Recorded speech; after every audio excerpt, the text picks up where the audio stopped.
On day one, I will launch the largest deportation program in American history to get criminals out. That's a quote, and that's what Donald Trump said in his rally at Madison Square Garden just before winning the presidency for a second time. Since then, a lot of people have been asking how exactly this incoming administration plans to deport 11 million people, a population the size of Belgium or Bolivia, people with jobs and families, taxpayers, homeowners, integral parts of our communities. This obviously would be a logistical nightmare unlike anything we have seen in this scale in American history. It's expensive, it's difficult, it may even really be impossible. But, and I know this for a fact, it's having the intended effect, scaring people into packing their bags and leaving on their own terms. Personally, I've heard, here we are about a month and a half since the election, I've heard from at least 11 people who have said that they're in that process of leaving, of self-deporting. As an undocumented immigrant myself, I can't say that I haven't thought about it. It's something that I think all of us who are in this precarious limbo land have to navigate around. Even if he can't realistically deport all of us, the Trump administration clearly intends to rev up the old deportation machine. Last week, the Senate Judiciary Committee held a hearing to look at the human and economic costs of Trump's proposed mass deportation. The hearing, convened by Democrats, was titled "How Mass Deportations Will Separate American Families, Harm Our Armed Forces, and Devastate Our Economy." Here's a clip from Lindsey Graham, the top Republican on that committee. So, if you're here illegally, get ready to leave. If you're a criminal, we're coming after you first. One of the witnesses invited by the Democrats at that hearing is with us today. Aaron Reichlin-Melnick is a senior fellow at the nonpartisan American Immigration Council. And while there was a lot of political theater going on this hearing, Aaron, he and I mostly tweet and text at each other. Aaron offered mostly concrete data that was really missing from the conversation. 5 million U.S. citizen children have at least one undocumented parent. In an average public school classroom of 25 children, at least 2 have an undocumented immigrant parent at risk of deportation. And I'm just so glad that he's able to join us for this conversation. Welcome, Aaron. Thank you for having me. Aaron, I was going to text you this, but that's why I'm glad that we're talking instead of texting you. In your testimony, you said that there are at least 13 million undocumented people living here in the United States. I have heard 11 million in the past. You've heard 12, we've heard 10. Where do these numbers come from? Like when you said 13 million, and who does that include? Estimating the undocumented population can be a bit tricky. And the main source that demographers use is the American Community Survey, which is something that the census puts out every year. That is a large sample of the population of the United States that thousands of people respond to. And basically, you get an estimate of the undocumented population by getting an estimate of the population and comparing it to official records of how many people are U.S. citizens and how many people the Department of Homeland Security says have some other form of legal status, and then basically subtracting that number from the overall number of people who respond, and with that you get an estimate of how many people are undocumented. So if the U.S. government says, there are 100 million U.S. citizens and 20 million people here on visas or green cards, and 124 million people answer the census, that would suggest that there were 4 million undocumented immigrants, the 4 million extra people that show up in the census data. And that is vastly oversimplifying it, but that's kind of how the census calculations work. And using that data, we were able to calculate that as of the end of 2022, there were 11 million undocumented immigrants in the country. This is a number that aligns very closely with other estimates, including those produced by the Department of Homeland Security itself. Then to that figure, we added an additional number of migrants that have come across the border and been put into official removal proceedings, or are on a path to be put into removal proceedings in the time after 2022. So that was between January 2023 and the most recent data we had available, and that number works out to an additional roughly 2.5 million people. So we say more than 13 million. That is as close as we can get to a number here, but we won't have more definitive numbers until the ACS data for 2023 and 2024 is published, which usually takes a couple of years lag time.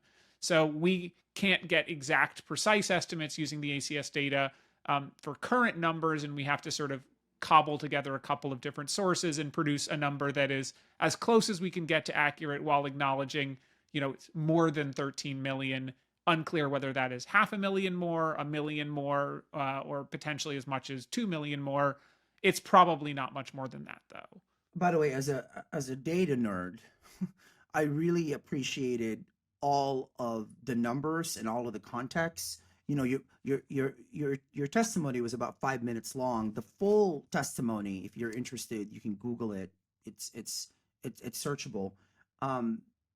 Had so many numbers around what the majority of the people who are here as undocumented, unauthorized, those are the terms that we can interchangeably use, have been here for more than 15 years, at least 15 years. And you even noted that 4.5 million have been here for 25 years or longer. Right? Yeah, and that data comes directly from the Department of Homeland Security, which has been publishing estimates of the unauthorized population for about 20 years now. And the most recent data they published showed that there were over 4.5 million people who entered before 2000. So sometime in the 1980s or 1990s. 93. Yeah, exactly. And there are a lot of people in that circumstance.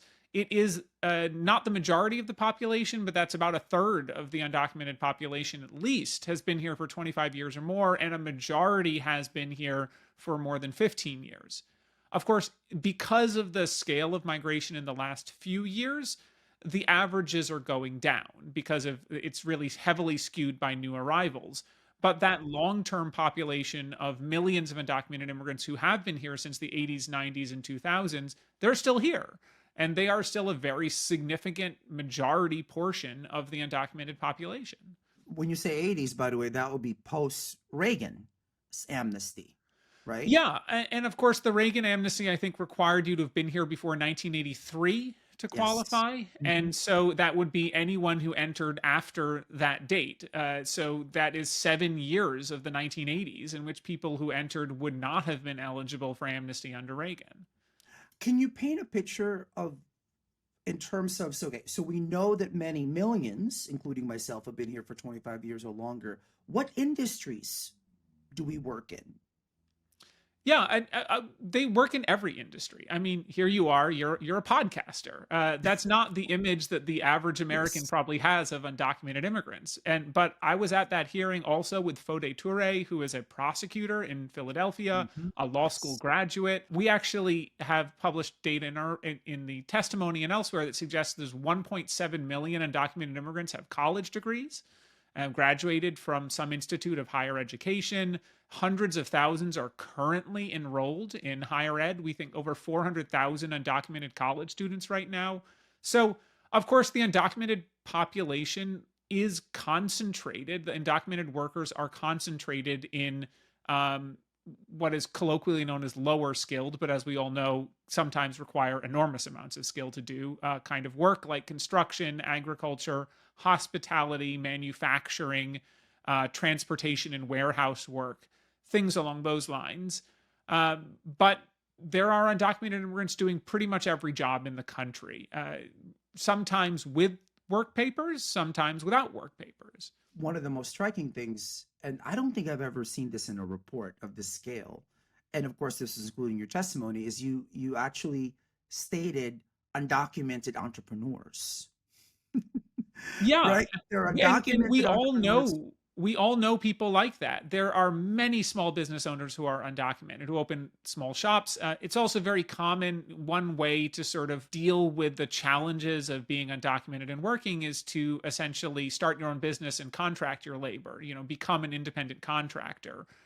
So there are some people who are classified that way, but many small businesses, little tienditas, are opened up in immigrant communities run by undocumented immigrants, and a lot of them are job creators.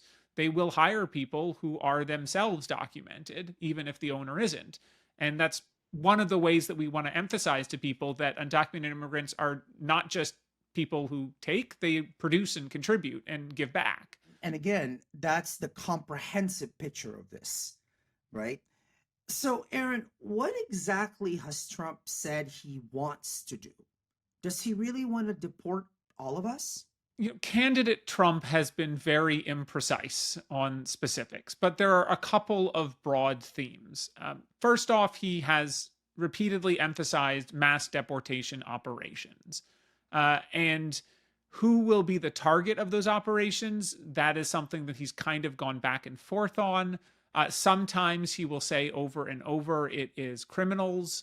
Other times he will say it is everyone. We need to get them all out. And who his them is referring to can be a little vague, but he has at times explicitly said everyone who's undocumented, and when pushed on this by reporters has sort of confirmed that.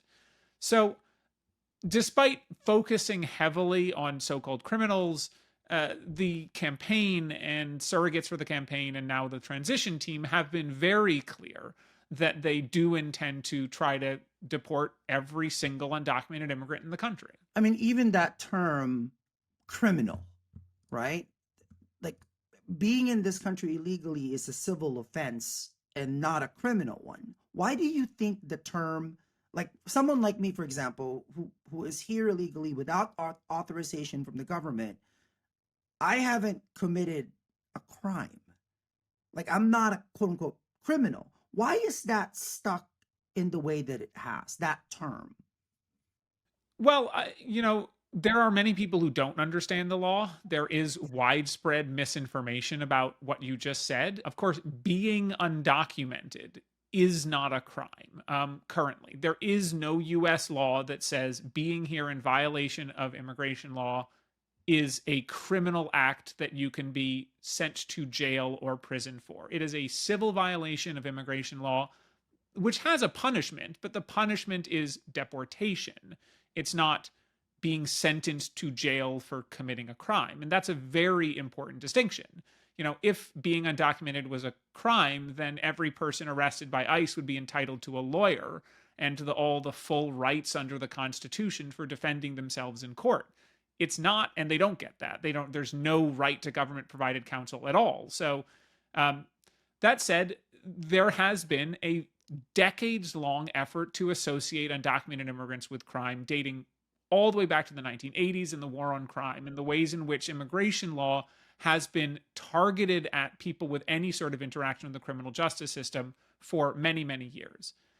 And of course, it is very easy for people to paint migrants as crime because it is a large population. In any population of 11 million people, there will be bad actors. Of course, that's true, and they will occasionally make headlines, especially if you are a news organization that can just make a headline every single day about somebody doing something wrong.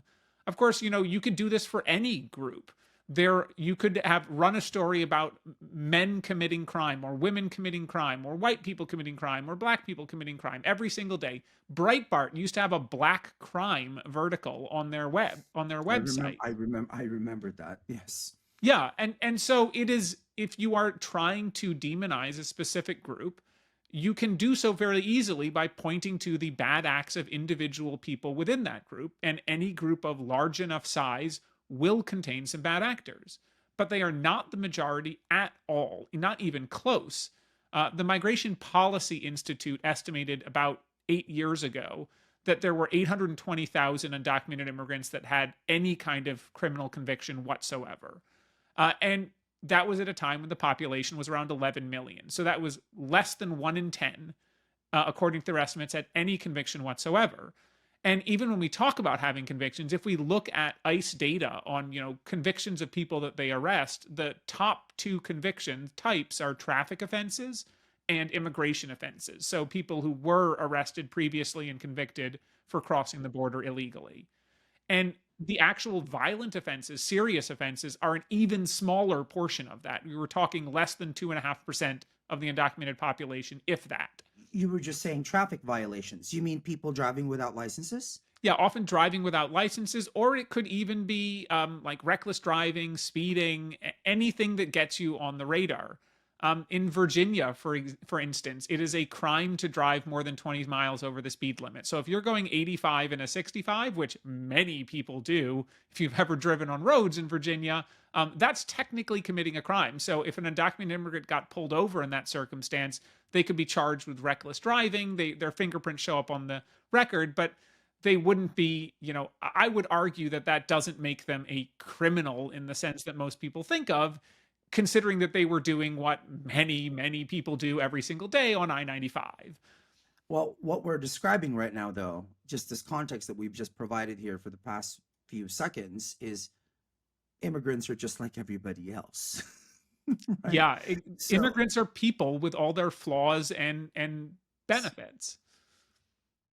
Well, now going back to what you were describing in terms of what he plans to do and what he said he's planning to do, the practicality of this, reading your testimony, watching your testimony, looking at the numbers, just logistically speaking, how practical is this? I mean, it's incredibly impractical if we're talking about trying to deport 11 to 13 million people in 4 years.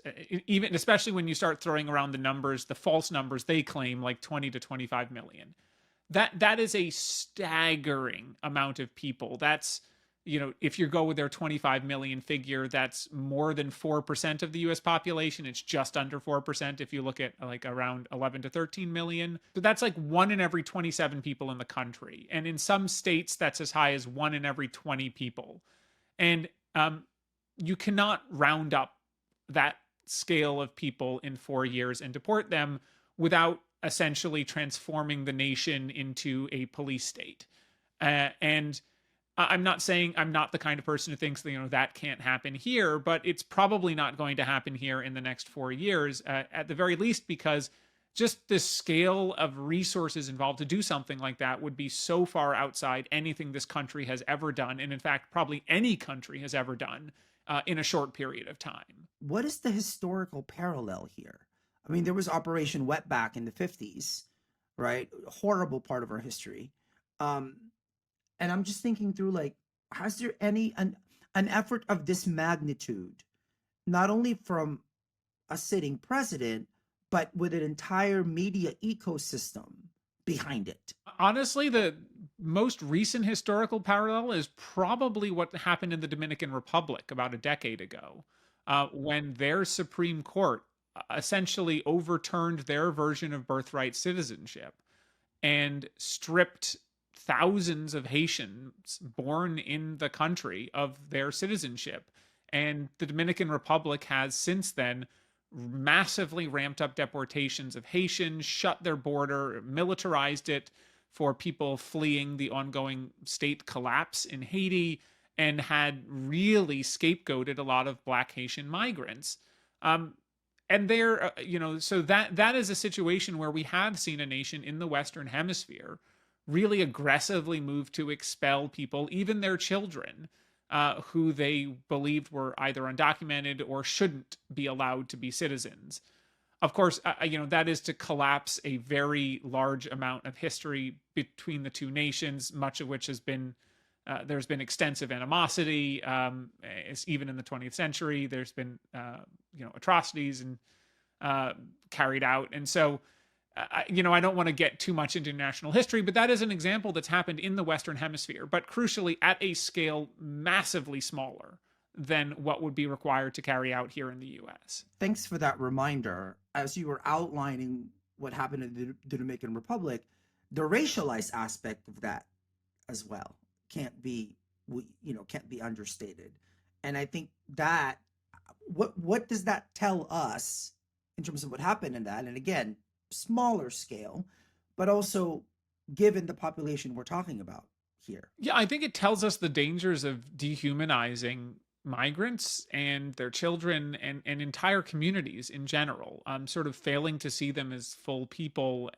Because there as well, there were allegations that Haitians were bringing crime to the Dominican Republic, that they were taking jobs from Dominicans.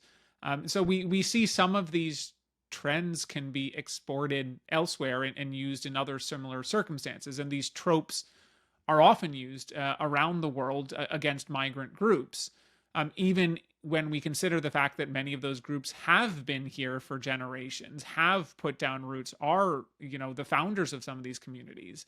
I mean, you look at South Texas, where the border has been porous or was porous to a large extent for a century.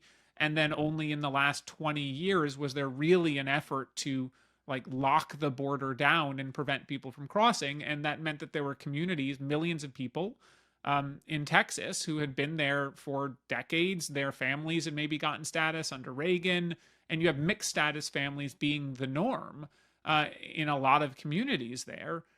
And yet we are seeing even those communities beginning to turn against migrants as the sort of waves of demographic shift and people start arriving from further abroad.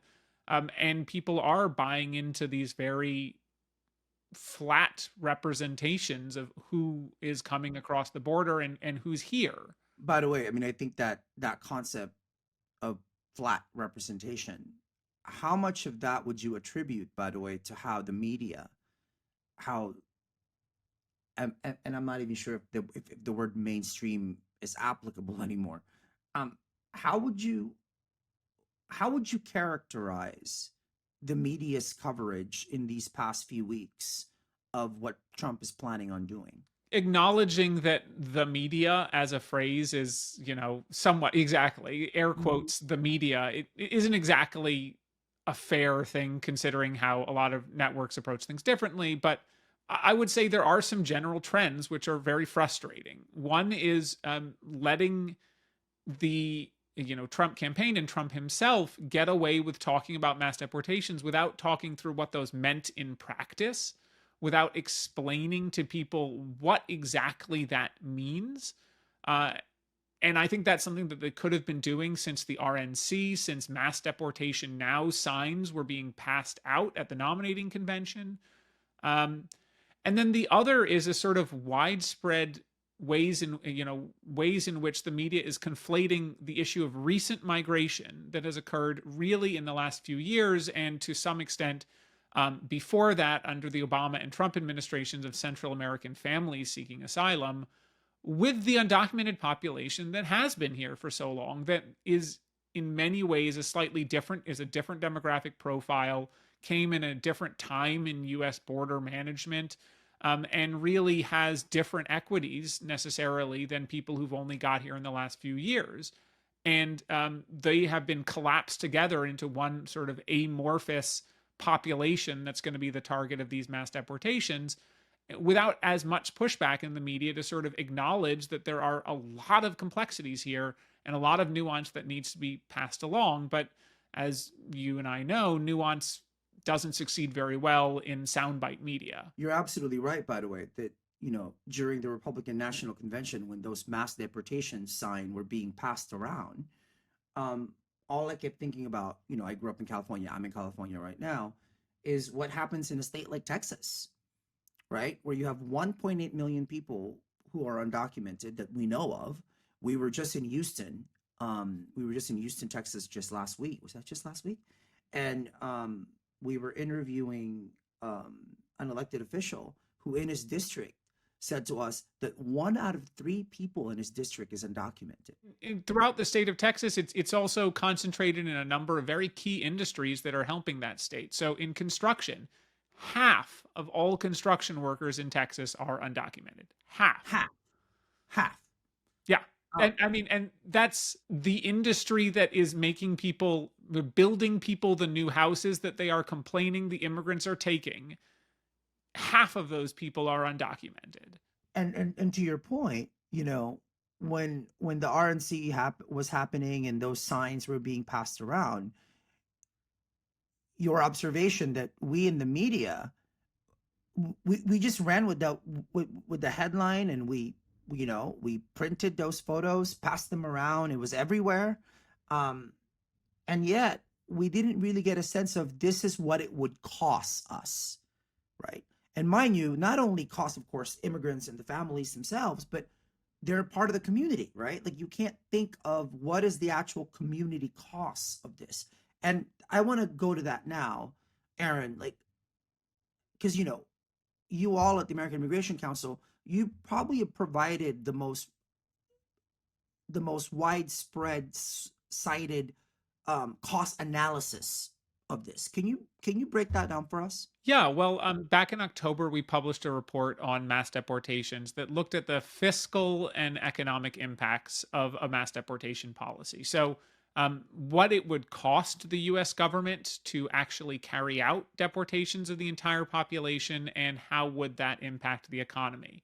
And we recognized that will not even be able to capture some of the broader costs of it. Inflation, we were not able to estimate how much, inflation would increase in specific industries, the impacts that might have on families. We had some estimates of how much it would cut household income, but there's so many variables that we weren't even able to estimate given how complex something like this would be. But our broad estimates were that, if current costs were the same, there were no additional costs whatsoever, all costs continue exactly as they are today, it would cost about $315 billion to deport 13 million people. And that when we also factored in a larger operation, over the course of a decade, looking at more complex cost estimates, if the US government wanted to arrest 1 million people a year, build enough capacity to detain 1 million people per year, build enough capacity to process 1 million people a year through immigration courts, and build capacity to deport 1 million people a year, it would cost about $88 billion a year, adding up to nearly $1 trillion over the course of that decade. You can make an argument that these are even conservative numbers. That's right. Some aspects of it, we don't have the additional cost to be able to include them in our estimates. So, for example, if you're going to be hiring thousands and thousands and thousands of new ICE agents to carry out hundreds of thousands of arrests a year, then you are going to have to add in, for example, additional HR managers. You're going to have to add in more IT support. You're going to have to rent more office space. All of that is stuff that we couldn't calculate the costs of because the government data was not available for us to do that. And it would just be too much of too complicated for us to actually include those in our calculations and be able to feel confident about defending them. So given that, a lot of our estimates are conservative. That said, I will note our single biggest cost driver in our $88 billion a year estimate is detention, because detention is enormously expensive. And our estimate was, we just decided to go with a straight 1 million each. How much to do 1 million arrests a year, how much to do 1 million people in detention a year. If they wanted to reduce that, if they said 1 million is an unrealistic number of detention beds to try to get to, and it probably is unrealistic, the costs would go down because that is the single largest cost driver, and they could instead either just release people to go through court proceedings or put them on a cheaper alternative to detention, electronic monitoring. So it's hard to say exactly what the costs would be at various different sizes of enforcement operations, but we are still talking at minimum hundreds of billions of dollars to carry this out. Beyond the cost of actually arresting, detaining, and deporting people, what would the economic impact of losing so many workers, right? And it's not just taxpayers, it's consumers, right? Contributing to the economy. Yeah, and one thing we emphasize throughout the report, and that I emphasize in my testimony, is that undocumented immigrants, they're not just producers. They're not just workers who are contributing to industry and construction. They're also taking part in the economy. They are renting housing and paying money to landlords. They are buying food and paying money to groceries and restaurants. They are taking their kids to school and buying gas and buying cars and contributing to the economy in a way that's not just their labor. So they are both producers and consumers. And if you carry out mass deportations, we estimate that that would cause the economy to shrink dramatically. overall US GDP would drop between 4.2 and 6.8% in total. By comparison, it dropped 4.3% during the Great Recession. So we are talking at minimum a drop in GDP about the same percentage as occurred during the Great Recession, at most about 50% higher, percentage-wise than occurred during the Great Recession.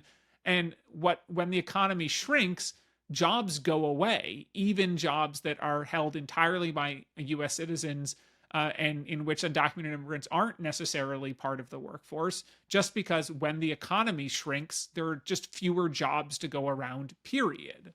The thing, though, that is incalculable is the cost to the community, right? In general. I mean, if people who are part of the community, who shop there, who go to church there, who who go to school there, I don't have, I'm not sure you could put a number on that. Yeah, I don't think you can quantify human effects. You can certainly note them. You can study, for example, as people have done, the psychological impacts of deportation on children. And we know that the deportation of a parent can be a devastating psychological, can take a devastating psychological toll on children and can lead to lifelong depression, PTSD, and various other issues as they have to grapple with losing a loved one. And we can also look at communities with very high portions of the undocumented population and say, what would it mean for that community to hollow out, for local businesses to go under, for people to lose their jobs, for factories to shutter because they don't have enough workers, in ways that impact people beyond just the economic value here, that can be really demoralizing for a community. And I think we have to always talk about that. There is, for a country to deport 1 in 25, 1 in 27 people in the entire country, 4% of the US population would change the other 96% in ways that we just cannot anticipate. And I think that would be very negative to this country. A day after your testimony, and I saw this on Blue Sky, I saw this on Twitter, a reporter for the New York Times, David Leonhardt, published an article basically saying that the U.S. is experiencing the greatest immigration boom in history, which he suggested was due at least in part to the Biden administration's policies. I was reading up your comments on that. You had some quibbles with this piece that you mentioned. Can you tell us about that? Yeah, I think my biggest concern with that piece, and with a few others that have been published since the election, is that they fail to grapple with the complexities of what's been happening at the border in the last decade. And they really adopt a messaging is more important than on the ground policy realities kind of view of things. A world in which what Biden said and the message that the administration sent, intentionally or otherwise, mattered more than what the actual policies they put into effect did. And that's not how I view things. I think that's a very poor way to look at the world. Certainly, I can acknowledge there are many times when the announcement of a policy or misinformation or sort of false beliefs about a policy can have more impact than the policy itself. That's completely fair point. And a good example of that under the last administration, under the first Trump administration, was the public charge rule. The public charge rule was something the Trump administration put in place and imposed basically a wealth test on some immigrants who were seeking green cards, and said if you were deemed likely to be a public charge, to use some government benefits in the future after you got a green card, they could deny you a green card. This is something that impacted actually a fairly narrow number of people, but early drafts of the rule were sweeping and broad and would have counted things like your US citizen child getting a free school lunch as using federal benefits. That isn't what actually ended up in the final version of the rule. And actually, after years of litigation, the rule did go into effect for about 8 to 9 months. And during those 8 to 9 months, nobody was denied a green card under the rule. 0 people were denied a green card under the rule in the time that it was in effect.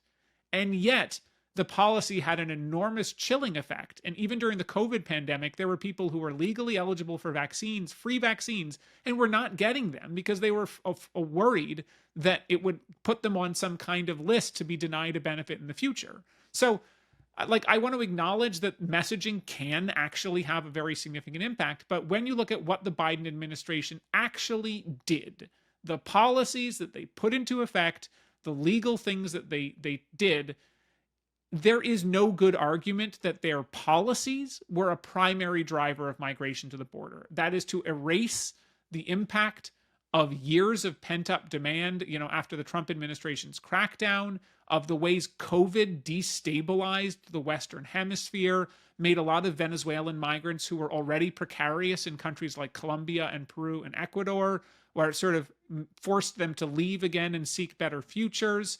How smuggling networks have been growing for a decade and expanding outside Mexico and Central America, how the shifting demographics at the border ran into enforcement systems targeted at Mexicans, Salvadorans, Hondurans, and Guatemalans that were, as a result, unable to handle the arrival of people from further abroad, and how all of that played into the reality that Title 42, the harshest policy on paper that the U.S. has imposed at the border, maybe ever, how that policy failed miserably and actually created a ton of unintended consequences, where you had a system that was rapidly turning around certain populations at the border that let them again turn around immediately and cross again and cross again and cross again until they eventually got through.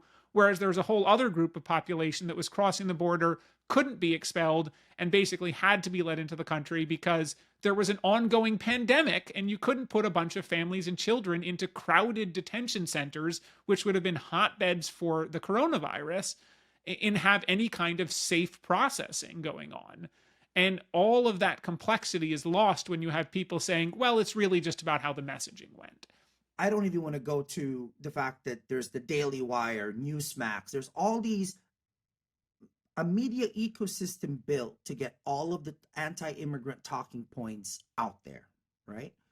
But in terms of the New York Times, CNN, the Washington Post, news organizations on TV, on NPR, what do they get right or wrong when it comes to coverage of mass deportation and all the rhetoric that's being thrown at us? Yeah, I mean, there are a lot of really good beat reporters, and I don't want to ever imply that there are no one's getting this right, because I talk to reporters who are interested in delving into this nuance all the time. But oftentimes these are covered by politics reporters, White House reporters, congressional reporters who are not beat reporters. They're not someone who has spent years talking to people in the movement and into understanding what's going on and looking at the government data.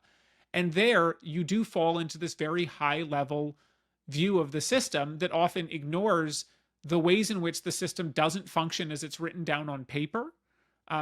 These are great examples of this broad belief that the Biden administration, was doing something dastardly because they weren't detaining everybody. And this is a situation where it is true. The law says on paper, everyone, most migrants should be detained. But Congress has never actually given the money to create the sprawling network of detention centers that we require to detain everybody. Congress currently set detention beds at 41,500. That's what it's appropriated for in the most recent budget bill. And that is a lot of people. But there were times in 2023, when there, more than 200,000 people crossed in a single month. And you had 41,000 beds. And so there is just some basic physical realities around that. Is the Biden administration could be as harsh as they wanted. If they had leaned into Trump earlier, they had cracked down hard on these things. At that scale of migration, with that level of numbers, every administration is going to be releasing people.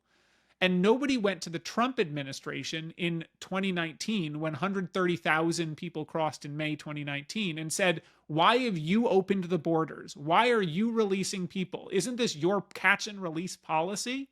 No, they acknowledged oftentimes, there are just some hard limits about how much U.S. enforcement can do.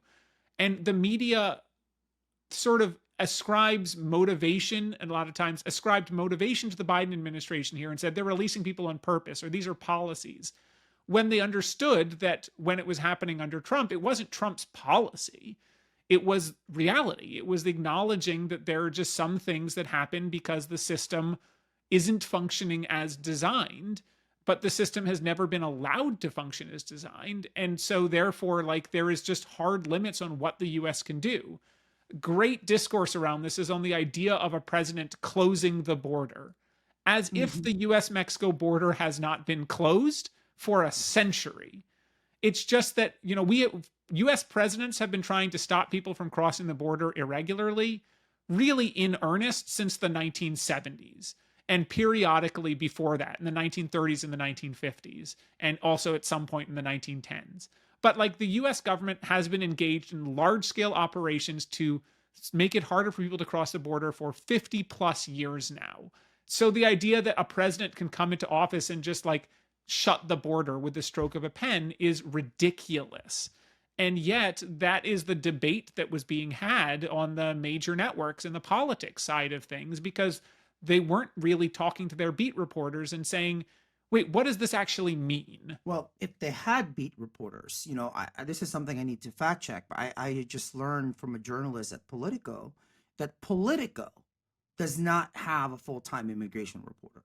They've certainly have some people who've covered the subject well, but I'm not sure what their current status is and if they're just doing it part-time, essentially, doing multiple other beats. Part of the struggle and the challenge here is, too often when policy and logistical issues around immigration are discussed, it's political reporters. What are the politicians saying? What's the Democratic Party saying? What's the Republican Party saying? What you just outlined there is both parties have contributed to this mess that we're in. Absolutely. President Trump and his, acolytes has taken this to a whole other level, right? But this has been, in many ways, a hot potato that's been passed along for decades now.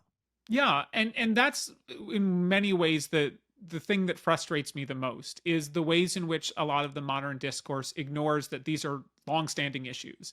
And like, yes, the specific contours of what's happening now is different in some ways, but in my lifetime, I grew up, I remember the Elian Gonzalez saga. I was too young to really remember what happened in the early 1990s. But just in the last 40 years, we had the Mariel boat lift in 1980. We had Haitians arriving in 1981.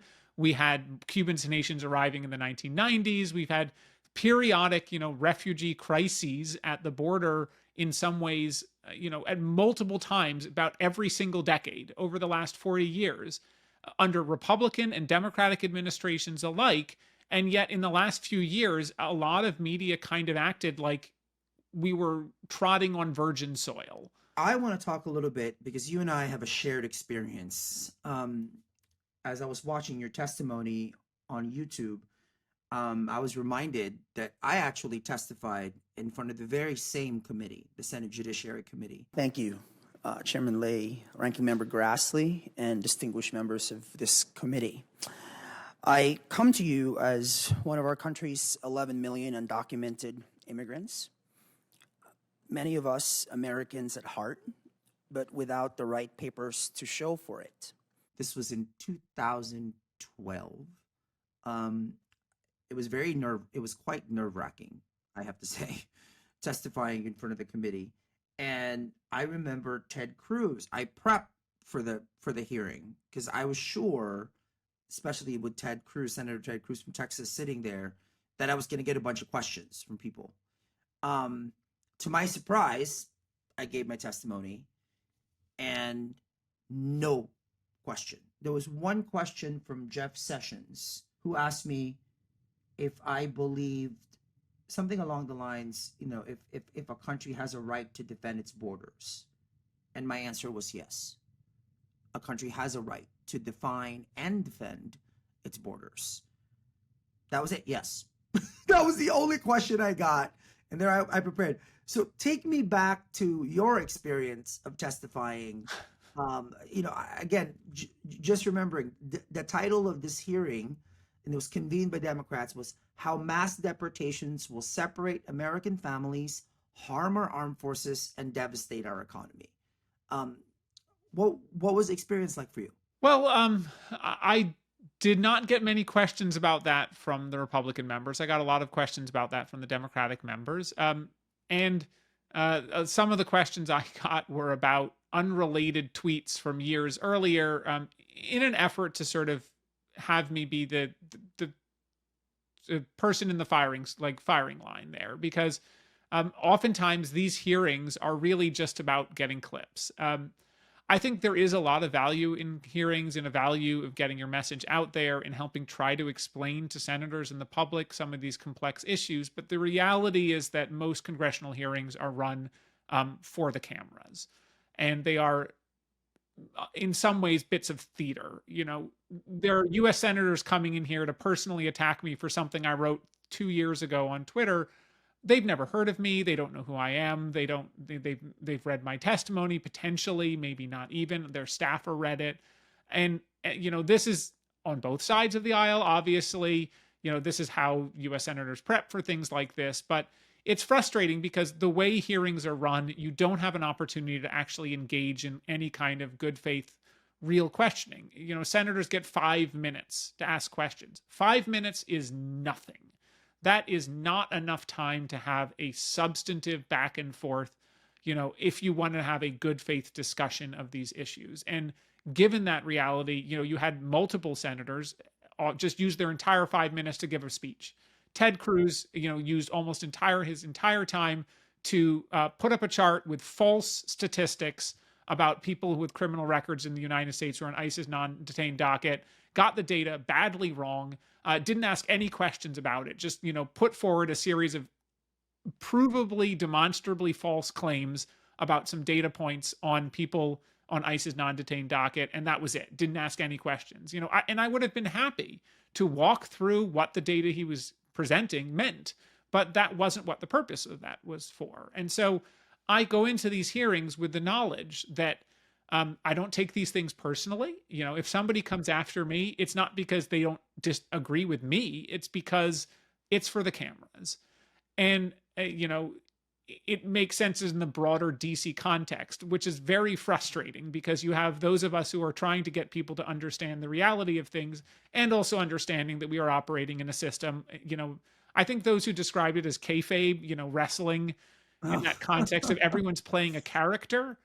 Yeah. That is the way I've come to think about it. It is everybody is there to play a character. And my character there was, frankly, I was trying to be the sincere person to remind people that this isn't a show. This is actual real life we're talking about. But it can be hard for that to break through. And so I sort of took my role in that hearing along those lines, is to sort of have people there, and that's the other people we had there as well, similarly, to remind people of the human impact of what we are talking about here, and to sort of remind these people who are some of the most powerful people in the most powerful country in the world what it means to exercise that power. And if you were trying, for our listeners and our viewers, who didn't listen or watch your testimony, what were the main points you were trying to communicate? Just you wanted to make sure that by the time they heard you speak, like these were the main points. Yeah. And, I said at my hearing, we stand at a crossroads here. On one path, we can go down mass deportations. And if we go down the path of mass deportations, we're going to break apart families. We're going to separate parents from children. We're going to cause enormous economic damage to the country, make Americans lose jobs, spike inflation, and cause an incalculable amount of harm to the soul of the nation. And if we go down the other path, which is to do what is a popular solution with the American public and create a comprehensive path to legal status for the undocumented population who's been here for so long, then we can have a vision of shared prosperity. We can help people come out of the shadows. We can fight back against unjust exploitation of workers by employers. And we can build a better and more prosperous future for the country by letting people participate fully who have been here for many, many years. Of course, what I didn't have time to mention is that there is the third option, which is we just keep the status quo going, except now we have random increased enforcement and deportations, which let unscrupulous employers dangle deportation over anyone who tries to push back against their exploitation. And the system actually gets worse. More people pushed into the shadows, away from protections, away from the ability to report harm. and more people being exploited than less. And I think, of those visions of the future, I know which one I want to go for, and I know which ones I don't think we should be going for. I have to say, reading it, watching it, you communicated that. I mean, if your role in that whole hearing was to be a truth teller, and that's what you did.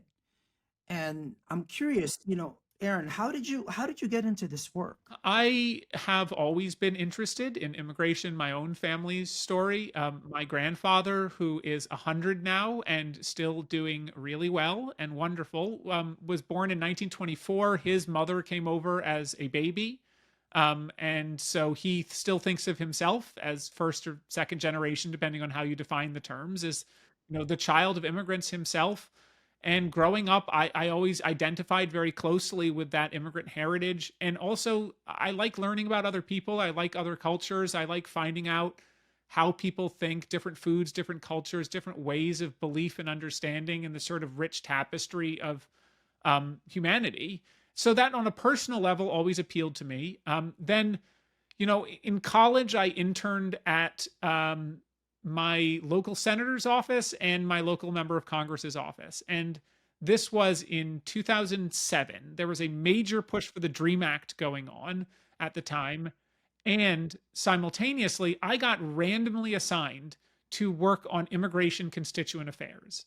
So I got handed a stack of physical letters, maybe like 3 feet high, and had to go through each and every one of them, logging them, seeing whether it's something that our office could help with, working with the person themselves. And the stories that I read about the immigration system and its failures, people who'd been waiting in FBI background checks for 3 years because they were trying to become a citizen, people who'd applied for visas 15 years ago and were still waiting, parents picked up by ICE, for hard and their U.S. citizen children writing to the senator and saying, "Senator, can you do anything to save my dad?"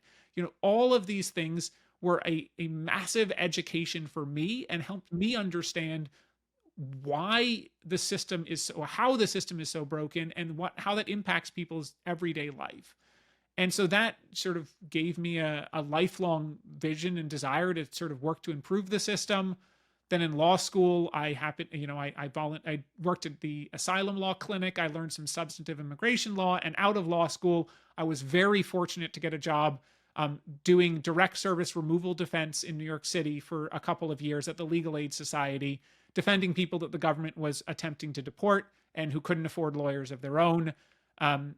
And sort of that was my way into the movement. And I've been here for the last decade and really working on this policy side of things for the last 5 years. I never thought this would where I would be with my career, but you never know where life takes you. Aaron, I'm just curious. So what has changed since you were that intern in 2007 reading those letters? When it comes to this, this being this issue, what in your experience has significantly changed about it? Well, nothing has changed in Congress, and that is what is the most frustrating thing about it. The DREAM Act is now over 20 years old, and it still hasn't passed, despite, again, continuous, very large bipartisan majority support across the nation for the DREAM Act. It still hasn't passed after 20 years.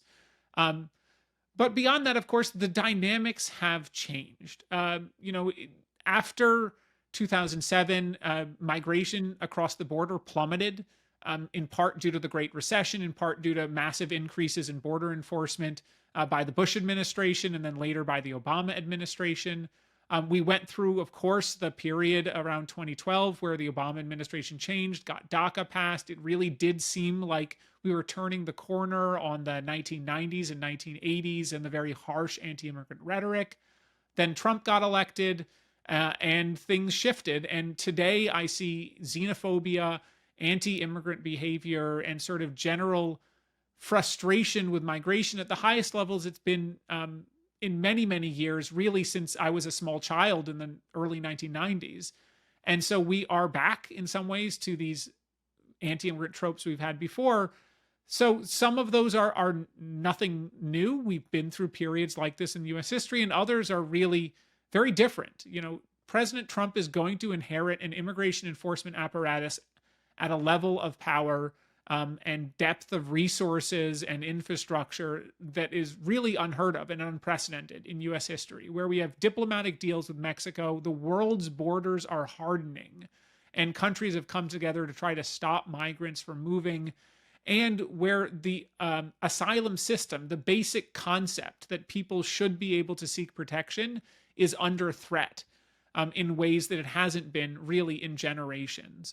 So a lot of things have changed, some for the better, some for the worse, and we are going into the next 4 years aware that the nation has been fickle on this, and where we went from the highest level of support for immigration in 50 years in 2019 to the lowest level of support for immigration in 25 years in 2023. So in a very short period, these things can flip, and my hope is that it's a pendulum that's going to swing back the other direction in the next 4 years. We have two kind of themes that we've been having in these interviews. One is we've been getting questions from audiences.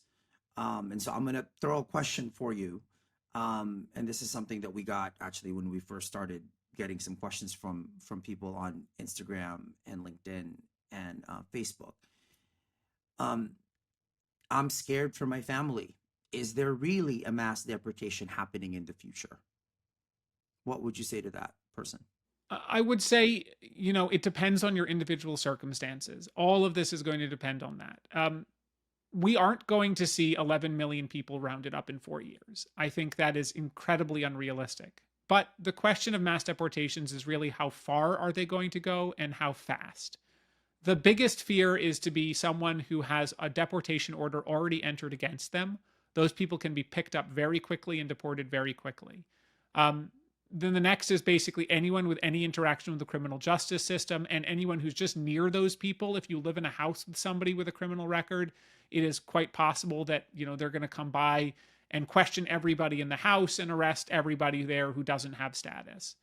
But I think this is why community organizing, talking to members of a community, being educated about your rights and understanding what ICE can and can't do will be really helpful in combating that fear.